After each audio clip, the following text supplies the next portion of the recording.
মানুষ পারে না এমন কোনো কাজ নেই।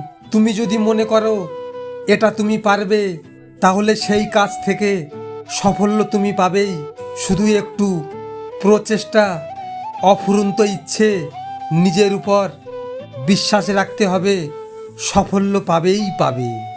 গীতার বাণী, এক, অসৎ পথে চললে পরিণাম খারাপই হবে। দুই, রাগ মানুষের থেকে সব কেড়েই নেয়, কিছু দেয় না।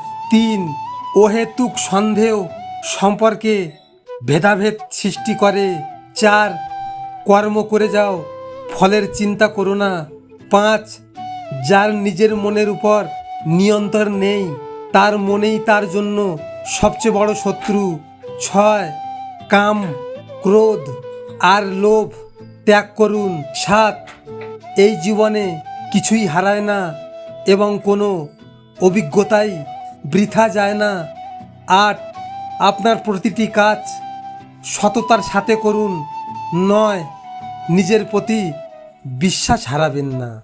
সঠিক কর্ম সেটা নয় যার ফলাফল সর্বদা সঠিক হয়, তবে সঠিক কর্ম হলো সেটা যার উদ্দেশ্য কখনো ভুল নয়। ভগবান শ্রীকৃষ্ণ বলেছেন, না এই শরীর তোমার, না তুমি এই শরীরের। এই শরীর অগ্নি, জল, বায়ু ও পৃথিবী দিয়ে তৈরি।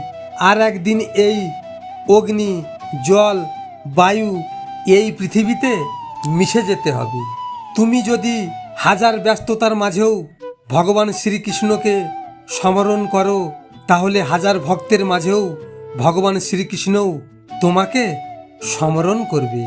ভগবান শ্রীকৃষ্ণ বলেছেন, ঠকেছ বলে কষ্ট পেও না।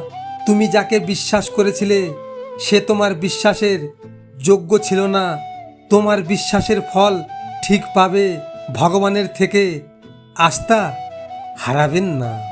গীতায় বলা হয়েছে, প্রতারণার আশ্রয় নিলে তার ফল ভালো হয় না। নিজের কর্মফলের হাত থেকে কেউ পার পায় না। যে কাজ আপনি করবেন তার ফল আপনাকে ভোগ করতেই হবে। যে যেমন কাজ করবে সে তেমন ফল পাবে। আপনার উপর হওয়া অন্যায় যদি আপনি হাসি মুখে সহ্য করতে পারেন, তাহলে সেই অন্যায়ের প্রতিশোধ ভগবান নিজেই নেন। জীবনে উপরে উঠতে চাইলে নিজের ভেতরের অহংকারকে টেনে বার করে দাও আর ভেতর থেকে হালকা হও, কারণ হালকা বস্তুই সবার আগে উপরে উঠতে পারে। ভিডিওটি ভালো লাগলে পাশে থাকবেন, আর হ্যাঁ, নিজের খেয়াল অবশ্যই রাখবেন, কারণ এটা স্বার্থের দুনিয়া। এখানে নিজের খেয়াল নিজেকে রাখতে হয়, অন্য কেউ রাখবে না। দেখা হচ্ছে পরের ভিডিওতে।